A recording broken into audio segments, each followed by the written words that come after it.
Daar komt als Annie die bul daar af, met de emmer Turks van je op een stijve eraf. Zij loopt ze krap en zij kriebelt ze kreef. Zij is die lelijkste wat daar leeft. O lelijke Gert is daar voor een vrouw. Hij heeft daar voor een plaats getrouwd. Op een 14 jaar leven ze samen. Maar hoe dan zijn die blij maar schaam.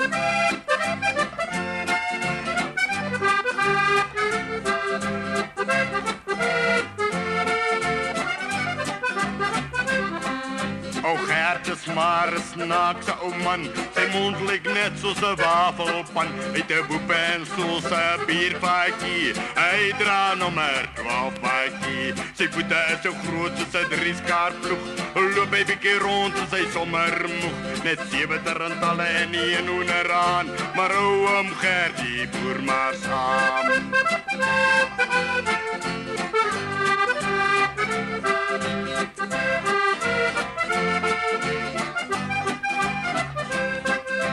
O, dan staan niet meer die vloeren met mis.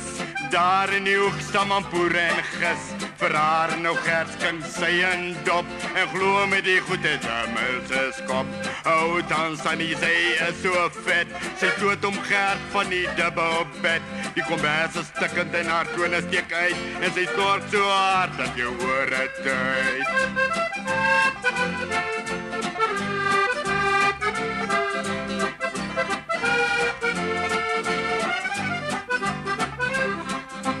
Daar komt de Sannie die bul daar af. Met de emmer Turks van je op een stijve eraf.